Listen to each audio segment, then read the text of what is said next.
प्यारे बच्चों, आपको हरीश शर्मा का प्यार भरा नमस्कार। आज हम शुरू करने जा रहे हैं 1.3 प्रश्नावली और इसमें केवल 3 सवाल हैं और बहुत ही आसान है। ये हमारा इसका आखिरी लेक्चर है इस पहले चैप्टर का, इस अध्याय का। और अगर आपके पास किताब नहीं है तो आप ये पहले तीनों प्रश्नावली के तीनों सवाल नोट कर लीजिए अपनी नोटबुक के ऊपर और फिर हम एक एक करके इनको निकालते जाएंगे। मैं केवल एक एक सवाल निकालूंगा और आपको तरीका बताता जाऊंगा। मेरा मुख्य मकसद रहेगा कि आपको तरीका बताना कि किस प्रकार से इनको किया जाना है। और देखिए, हर सवाल में लिखा हुआ है आकलन के 10 और उदाहरण दीजिए, दूसरे में लिखा लास्ट में 4 और उदाहरण, तीसरे में लिखा 4 और उदाहरण। आपने 4 नहीं, तीनों सवाल में 10 उदाहरण और करने हैं अपनी तरफ से। जितनी ज़्यादा प्रैक्टिस करोगे आपको उतना ही ज़्यादा अच्छा ये आएगा। और आपने सवाल नोट कर लिए होंगे। अब मैं इन सवालों की ओर चलता हूँ कि ये किस तरह से किए जाने चाहिए। देखिए बच्चों, यह है सन्निकट मान।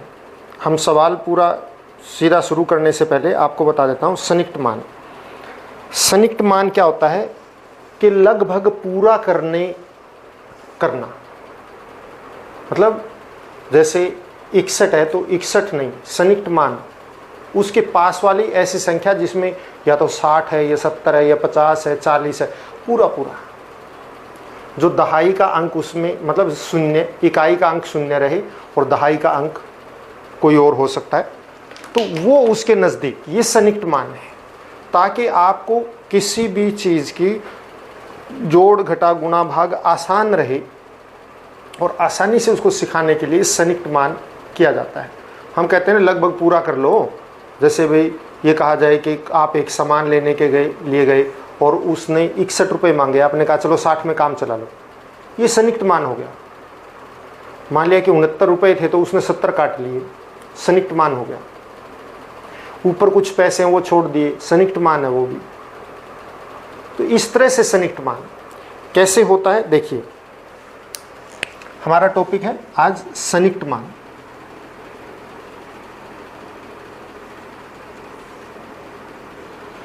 सन्निकट मान दहाई का भी हो सकता है, सैकड़े का भी हो सकता है, 1000 का भी हो सकता है, इस तरह से हो सकता है।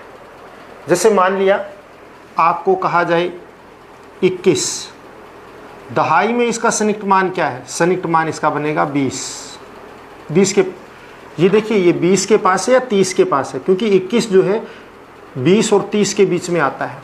तो आपने देखना है जिसके वो नज़दीक लगेगा वही, तो ये 20 के पास है। इसी तरह से 22 का सन्निकट मान भी 20 रहेगा, 23 का सन्निकट मान भी 20 रहेगा, 24 का सन्निकट मान भी 20 रहेगा। लेकिन 25 आ जाता है तो सन्निकट मान हम 30 ले जाते हैं, 5 अगले पे जाएगा। इस तरह 26, 27, 28 और 29, इनका सबका सन्निकट मान 30। ऐसे अगर 11 हो तो 10, 12 हो तो 10, 13 का भी 10, 14 का भी 10, 15 का 20, 16 का 20, 17 का 20, 18 का 20, 19 का भी 20। आपने उसको लगभग पूरा करना है, या तो पीछे वाले पे लेके जाना या आगे वाले पे। अगर यहाँ पे 1, 2, 3, 4 तक का है तो आप पीछे वाले पे ले जाइए, और 5 से लेकर 9 तक का है तो आगे वाले पे ले जाइए। हम और ले लेते हैं। मान लिया आपको कहा जाए इसी में 69 का सन्निकट मान क्या होगा, 70 होगा। 65 का सन्निकट मान क्या होगा, 70 होगा। 64 का सन्निकट मान क्या कहलाएगा, क्या होगा, 60, क्योंकि ये 60 के नज़दीक है। ये 60 और 70 के बीच में है, किसके बीच में आप देख लीजिए, और जिसके नज़दीक हो उसी पे ले जाना है। और यदि बीच में 5 आ जाए, ये 65, उसके भी उतना ही नज़दीक है, उसके भी, तो आपने अगले पे लेके जाना है। अब मान लिया कि ये तो इकाई का अंक पूरा कर रहे हैं, दहाई का अंक पूरा करें तो देखिए मान लिया आपके पास है 365, अब आपने इसको संयुक्त मान, ये जो है या तो 300 या 400 या 500 इस तरह से रखना है। वो सवाल में लिखा आएगा कि आपने किस तरह से करना है, कि दहाई का करना है या सैकड़ा का करना है, ये संयुक्त मान लिखा हुआ होगा। जैसे आप अगर प्रश्नावली में भी देखें तो उसके अंदर लिखा हुआ है, तो 100 तक संयुक्त मान या 10 तक संयुक्त मान, ये इस तरह से लिखा हुआ है आएगा आपका, या 1000 तक का संयुक्त मान ऐसे लिखा आएगा। ये 100 तक का संयुक्त मान करना है, तो आप देखिए ये 300 के पास में ये 400 के 65 है, तो 350 से लेकर आगे वाले सारे 400 में जाएंगे। और अगर ये होता 325 तो ये 100 तक संयुक्त मान किसके नज़दीक है, 300 के या 400 के, 300 के, तो संयुक्त मान इस तरह से 300। मतलब आपने ये 100 तक के संयुक्त मान है, पिछले वाला हमने 10 तक का संयुक्त मान किया था, अब ये 100 तक का है। 100 तक में आपने देखना वो 100 के नज़दीक है, 200 के नज़दीक है, 300 के है, 400 के है, 500 के है, इस तरह से। अब आपको कहा जाए कि ये 350 होता तो क्या करते, तो हम आगे वाले पे लेके जाएंगे 400 तक। 301 से लेकर 349 तक तो रखेगा 300, और 350 से लेकर 399 तक रहेगा 400। अब आप समझ गए होंगे कि 301 से लेकर 349 तक, जब भी 1 से 49 तक की संख्या रहेगी संयुक्त मान उससे कम वाले में जाएगा, और जब 50 से लेकर 99 तक की संख्या आएगी तो संयुक्त मान उसके अगले में जाएगा। यही बात 1000 में लगेगी। अगर हम ये ले लें कि 4365, तो आप ये देखिए 1000 तक का संयुक्त मान हो तो आप देखिए किसके, 4000 के पास है, 5 के, ये 4000 के पास है, इसलिए ये 4000। अगर यही होता 4765 तो ये 5000 के पास आ गया, क्योंकि 4001 से लेकर 4449 तक तो 4000 जाएगा, और 4500 से लेकर 4599 तक 5000 जाएगा। क्योंकि आपको पता नहीं 500 या इसमें है तो 50, और अगर 10 में है तो 5, ये अगले में जाएंगे और उससे कम वाले पिछले में जाएंगे। ये संयुक्त मान होता है। अब आपको इसमें बहुत ही आसान से सवाल रहेंगे, मैं इसी में से एक एक सवाल लेके करता हूँ, और आपने हर ये जो प्रश्नावली में दे रखे हैं ये तो करने ही हैं, इसके अलावा अपनी तरफ से 10-10 सवाल बनाने की कोशिश करनी है। कोई समस्या आती है तो आप अपने टीचर से कंसल्ट कर सकते हैं, नहीं तो आप मेरे पास भी इस नंबर पर अपनी व्हाट्सएप भेज के अपनी समस्या लिख सकते हैं कि मुझे ये समझ में नहीं आया, आपको पुनः समझा दिया जाएगा अगर आप इस नंबर पर व्हाट्सएप करेंगे तो। या फिर कोशिश करें आप अपने टीचर से ही बात करें। हमारा पहला सवाल, इसमें 4 सवाल हैं और 10 उदाहरण आपने अपने आप करने हैं। हम कोई भी सवाल ले लेते हैं, मान लिया कि हम सी भाग लेते हैं, 12904 और 2888। 12904 प्लस 2888।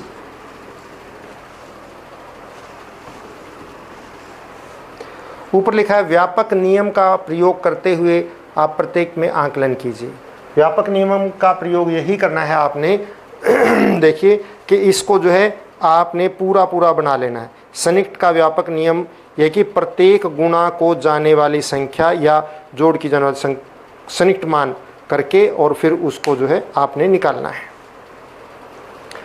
तो व्यापक नियम का ये है कि ये 12904 किसके पास में है, यह है 13000 के नज़दीक,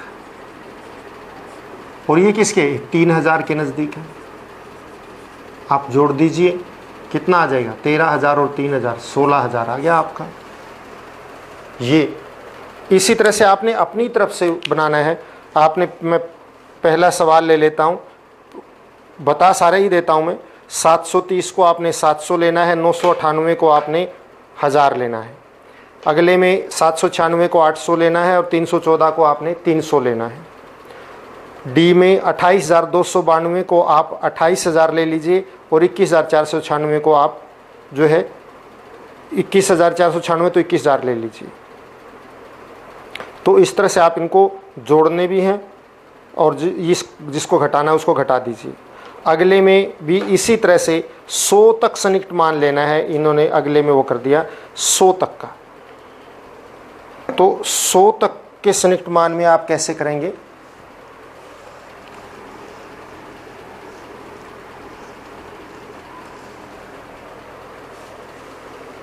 जैसे 439 पहला ही सवाल ले लेते हम, 439, 334 और 4317 मैं जोड़ूंगा नहीं, लेकिन आपको संयुक्त मान लेकर छोड़ दूंगा। 439 प्लस 334 4317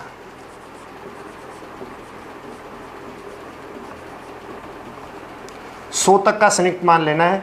तो ये किस में आएगा? ये आएगा आपका 400 में। ये किस में आ जाएगा? 300 में, क्योंकि 334 है। और ये किस में आ जाएगा? ये आ जाएगा 4300 में। आपने इनको जोड़ देना है।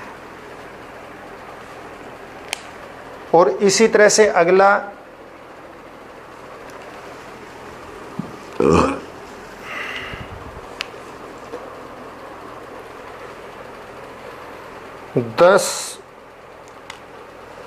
एक लाख ना, अगला है 1,08,734 माइनस 47,599। तो ये देखिए संयुक्त मान 734 आ रहा है, 100 तक का है आपने। तो इसको आपने किस में रखना है? और पीछे 599 आ रहा है तो उसको किस में रखना है? 100 तक का संयुक्त मान है।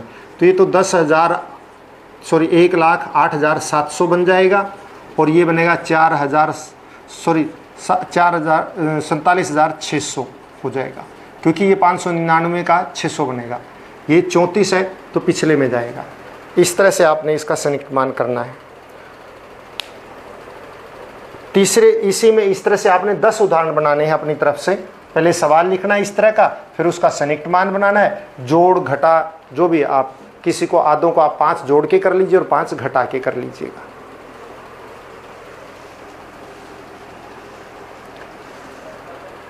अब देखिए बच्चों,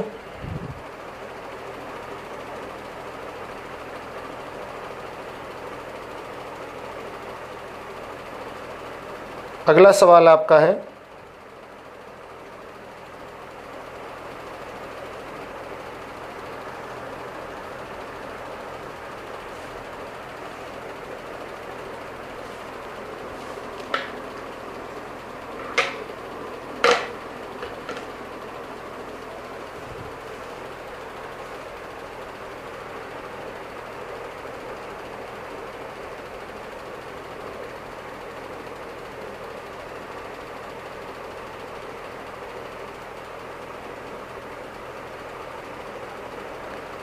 अगला सवाल है आपका, कहाँ गया? हाँ जी, जैसे इधर का है 578 गुणा 161, इसको व्यापक वो करना है। तो ये कितना हो जाएगा? 600 और ये कितना हो जाएगा? 200। आपने इनकी गुणा कर देनी है। इसी तरह से 5281 है, दूसरे में गुणा में 3491 है। तो आप इसको क्या करेंगे? इसको 5000 कर दीजिए और इसको कितना कर दीजिए? 3500 कर दो। 100 में करें तो, नहीं तो 3000 भी कर सकते हैं, कोई बात नहीं, वो आपका है। आप इसको भी 1000 तक के संयुक्त मान में वो करें तो सैकड़े तक के, तो आप इसको 300 बना सकते हैं, 5300 भी कर सकते हैं, 5000 भी कर सकते हैं, इसको आप 3500 भी बना सकते हैं और 3000 भी बना सकते हैं। क्योंकि इसमें व्यापक नियम है, आप सैकड़े में भी कर सकते हैं, 1000 वाले में भी कर सकते हैं। जैसे 1291 गुणा में 592 है अगला, तो आप इसको 1300 कीजिए और इसको 600 कर दीजिए, क्योंकि व्यापक नियम में बड़े तक जाना होता है। 9250 गुना में 29 है, आप इसको 10,000 कर दीजिए, बड़े तक जाना है, और इसको 30 कर दीजिए। व्यापक नियम में बड़े तक जाते हैं। तो इस प्रकार से आपने अपनी तरफ से ऐसे सवाल लिखने हैं 10, और उसके बाद उसका जो है सनिक्ट मान करके फिर गुणा करनी है।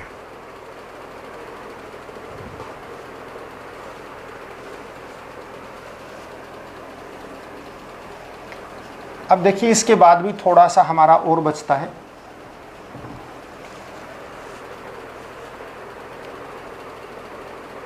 हम कोष्ठकों का प्रयोग करना सीखेंगे। मान लिया कोष्ठक का प्रयोग कैसे करते हैं, देखिए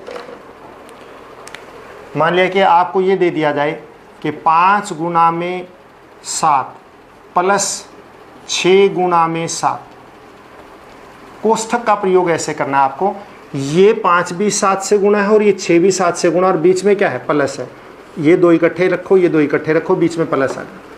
इन दोनों में से आप देखिए कोष्ठक का प्रयोग कैसे करेंगे कि आप देखिए ये 7 इसमें भी 7 इसमें भी अलग निकाल लो, तो क्या बच गया, इसमें बच गया 5 और इसमें क्या बच गया 6, और बीच में क्या है, चिन्ह कौन सा है, चिन्ह है प्लस का। देखिए आपने क्या करना है, आपने ध्यान से देखिए बच्चों, 5 गुना 7 प्लस 6 गुना 7 है। प्लस से इधर वाला अलग कर लो, इधर वाला अलग कर लो। आप देखिए इसमें भी 7 है और इसमें भी 7 है। अगर हम इसका 7 बाहर निकाल लें, इसका भी 7 बाहर निकाल लें, यानी दोनों का 7 बाहर निकाल लें, तो इसमें क्या बचेगा 5 और इसमें क्या बचेगा 6, और बीच में चिन्ह क्या है, बीच में चिन्ह प्लस का। तो आप ये देखिए हमने 7 मान लिया बाहर निकाल लिया, तो क्या बच गया, इसमें बचा 5, बीच में प्लस 6, ब्रैकेट लगा सकते हैं आप, और फिर गुणा में 7। ये कोष्ठक का प्रयोग है। और सवाल लेते हैं। मान लिया आपके पास हो कि 25 गुना में 10 माइनस 25 गुना में 7। अब आप देखिए बीच में माइनस है, प्लस या माइनस वाला देखना आपने, या प्लस होगा या माइनस होगा। आप इधर माइनस है तो माइनस से इधर और माइनस से इधर इकट्ठा कर लिया। अब आप देखिए इसमें और इसमें क्या एक जैसा है, 25 एक जैसा है। अगर हम 25 को अलग निकाल दें तो इधर क्या बचेगा 10, और उधर क्या बचेगा 7, और बीच में क्या बचेगा, बीच में क्या बचेगा माइनस। तो आप जो है क्या करें, 25 को हटा दीजिए, निकाल लीजिए, तो इधर बच गया 10, बीच में आएगा माइनस, उधर आ गया 7, और इसको ब्रैकेट में रखा। जैसे हमने इसमें से 7 निकाल लिया तो इधर बचा 5, इधर बचा 6, तो 5 प्लस और बीच में प्लस था तो 5 प्लस 6 ब्रैकेट में लगा दिया और गुणा में 7 कर दिया। यहाँ पे 25 बाहर निकाल लिया तो इधर क्या बचा 10, और बीच में क्या है माइनस, आगे क्या है 7, ये ब्रैकेट में, और गुणा में क्या है 25। इसी के बराबर है ये। अब आप इसकी गुणा भी कर सकते हैं। 6 और 5 कितना हो गया 11, और गुणा में 7, तो 11 7 77। इसी तरह 10 में से 7 गया 3, गुणा में 25, उत्तर आ गया 75। चाहे आप इसको अलग अलग करो चाहे इस तरह से करो, एक ही बात है। मतलब जब भी आपका बीच में जोड़ या घटा होगा और दोनों तरफ अलग अलग कर लीजिए, और देखिए उसमें एक जैसा क्या है उसको तो अलग निकाल दो, और जो बच गया उन दोनों को ब्रैकेट में रखो, और बीच में वही साइन, अगर प्लस है तो प्लस, माइनस है तो माइनस।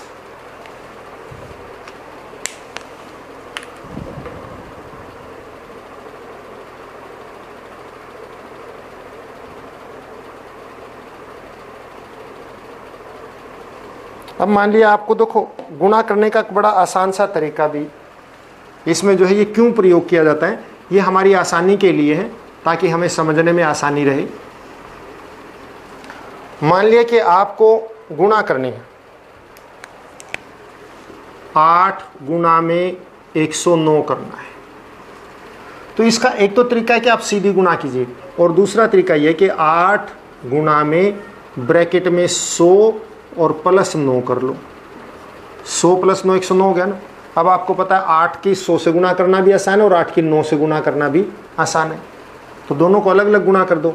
8 को 100 से गुणा कर दो, और बीच में क्या आगे क्या है प्लस, फिर 8 को 9 से गुणा कर दो।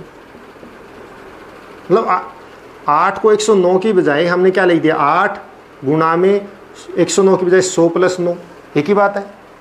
इसको हमने ब्रैकेट में रख लिया। अब हमने क्या किया, 8 को 100 से गुणा कर दिया और फिर 8 को 9 से गुणा कर दी। देखो 8 को 100 से गुणा की, आगे क्या था प्लस, प्लस लगा दिया, 8 को 9 से गुणा की। और ये गुणा करना बड़ा आसान है। 100 गुणा 8 क्या हो गया 800, और 8 गुणा 9 कितना हो गया 72, और दोनों को जोड़ दीजिए क्या आ गया 872। ध्यान से देखिए इसको,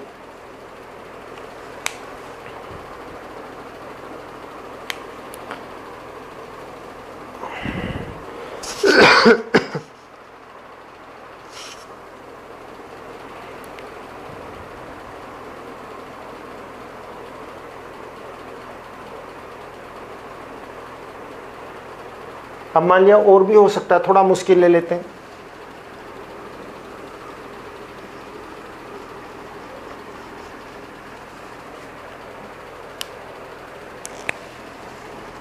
मान लिया हो 105 गुणा 107,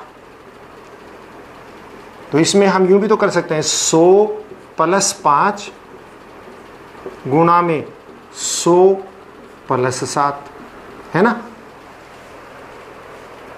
दोनों ही बड़ी हैं तो इस करके। अब क्या करें, एक बारी इस 100 को इस 100 से और 7 से गुणा कर दो, फिर इस 5 को इस 100 से और इस 7 से गुणा कर दो, फिर जोड़ दो, आसानी हो जाती है। कैसे, पहले आप इसको लो, इस 100 को इन दोनों से गुणा करो, 100 गुणा, आप ये कह दीजिए इस 100 को इस ब्रैकेट से गुणा करो, है ना, इस 100 को, क्योंकि 100 + 5 गुणा में ये है, तो पहले 100 को इससे दोनों से गुणा कर दी, फिर आगे क्या है 100 के बाद क्या है प्लस, फिर 5, और फिर इस 5 को इन दोनों से गुणा कर दी। ध्यान से देखिए क्या है,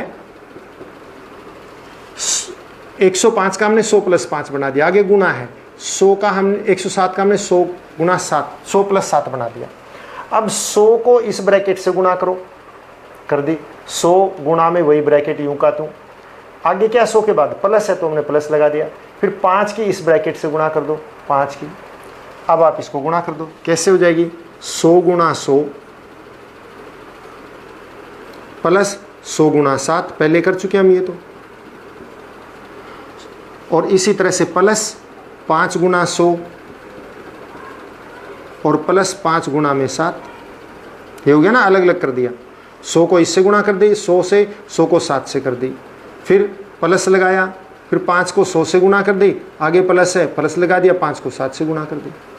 अब 100 को 100 से गुणा करेंगे 10,000, 100 को 7 से गुणा करेंगे 700, 100 को 5 से गुणा करेंगे 500, और 5 को 7 से गुणा करेंगे तो 35।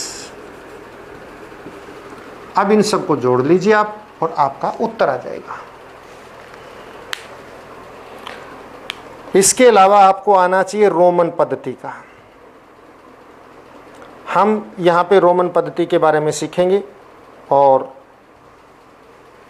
कुछ संख्याएं आपकी किताब में भी दे रखी हैं, मैं आपको दिखा भी देता हूँ, फिर उनको लिखना भी सीखेंगे हम। यहीं मैं नोट कर देता हूँ। देखिए, रोमन पद्धति के लिए, रोमन पद्धति एक विशेष पद्धति है लिखने के लिए। जैसे ये लिख रहे हैं हम 1 2 3, ये इंग्लिश पद्धति है, और रोमन पद्धति को में भी लिखने का एक अलग ढंग होता है। रोमन पद्धति संख्याओं की लिखने के लिए, एक के लिए आपको ये याद करनी है सारी रोमन पद्धति। एक ऐसे आई की तरह से होता है, 2 के लिए 2 होते हैं, 3 के लिए 3 डंडे लगते हैं,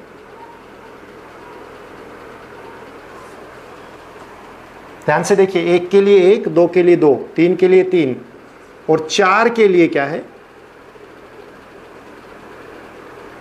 ये। वास्तव में 5 के लिए ये V की तरह से होता है, ये 5 को प्रदर्शित करता है। अगर हम इसके बाईं ओर कोई लगाएंगे तो वो इसमें से घट जाएगा, और अगर उस तरफ लगाएंगे तो वो इसमें जुड़ जाएगा। अगर इस तरफ लगाएंगे तो घटेगा और इस तरफ लगाएंगे तो जुड़ेगा। तो ये 5 है, 5 में इधर 1 लिख दिया हमने तो कितना रह गया 4। फिर 5 के लिए ये हो गया।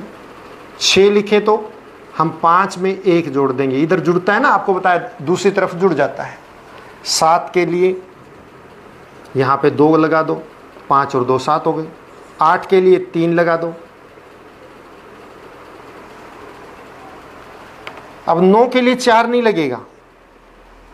9 के लिए आप देखिए 10 के लिए होता है x की तरह से ये 10 के लिए है। और अगर 10 के इधर 1 लगा देंगे तो 10 में से 1 घट जाएगा। आपको बताया ना कि इस तरफ लिखना घटाना और उस तरफ लिखना क्या होता है, जोड़ना होता है। तो 9 के लिए क्या हो जाएगा हमारे लिए, ये 10 में से 1 घट गया 9, और 10 के लिए क्या हो जाएगा पूरा 10। इसी तरह से 11 के लिए क्या होगा, 11 के लिए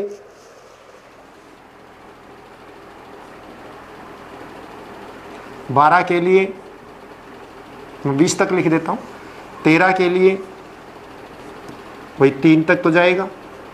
14 के लिए 10 और 4 इधर जुड़ रहे हैं ना, 10 और 1 11, 10 और 2 12, 10 और 3 13, 10 और 4 14। 15 के लिए 10 और 5, 16 के लिए 10 और 6, 17 के लिए 10 और 7, 18 के लिए 10 और 8, 19 के लिए 10 और 9 क्या था यही, और 20 के लिए 10 और 10 इकट्ठे हो जाएंगे। अब 21 आए तो ये 2 10 21 के लिए क्या होगा, ये 10 और 10 20 और 1 21।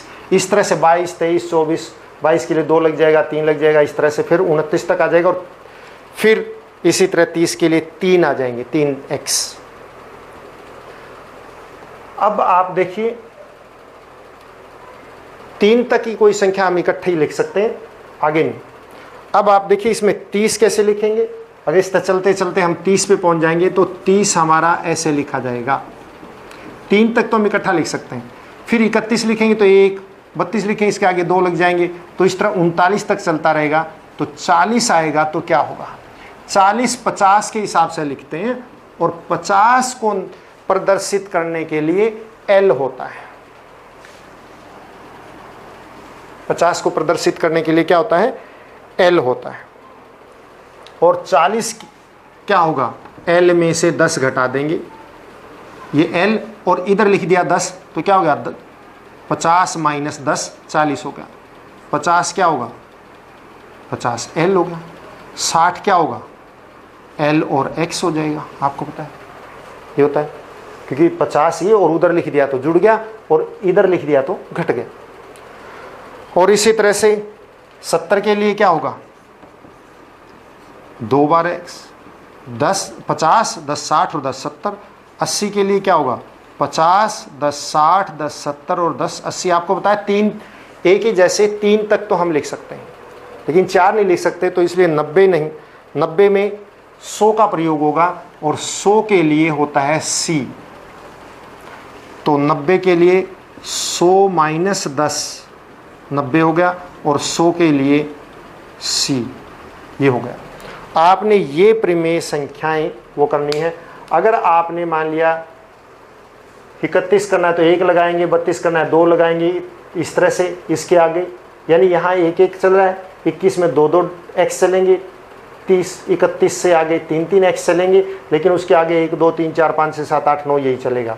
जब 40 39 तक क्या आएगा, अगर हमें 39 लिखना है तो इसका मतलब क्या होगा कि 1 2 3 ये तो 30 हो गया, और 9 आगे लगा दिया 39 हो गया। लेकिन 40 क्या आएगा 40 ये, फिर 40 में 41 कैसे लिखेंगे, 41 लिखेंगे x l और 1, फिर 2 3 4 5 49 तक चलेगा, 50 ये हो जाएगा। फिर 51 क्या लिखेंगे, 51 में हम इसी तरह फिर चलाएंगे, 51 L1। 52 क्या हो जाएगा 52, वही 2 लगा देंगे इसके आगे, इस तरह 3 लगा देंगे 53, तो 59 तक चलेगा। और 60 में आपको पता है ये हो जाए ये हो जाएगा। फिर 61 में क्या होगा, इसके आगे 1 2 3 चलेगा। इस तरह से हमारा आपने 100 तक गिनती लिखने की कोशिश करनी है। और अगर कहीं पे दिक्कत आती है आप अपने टीचर से कंसल्ट कर सकते हैं। यही था हमारा पहला चैप्टर, आज ख़त्म हुआ। आशा है आपने पिछले सारे सवाल किए होंगे, नहीं किए हैं अभी तक तो कृपया जल्दी से पूरे कर लें। घर पर रहें, स्वस्थ रहें, अच्छा खाना खाएं, बड़ों का आदर करें और खूब पढ़ें। कामयाब रहेंगे ज़िंदगी में। धन्यवाद।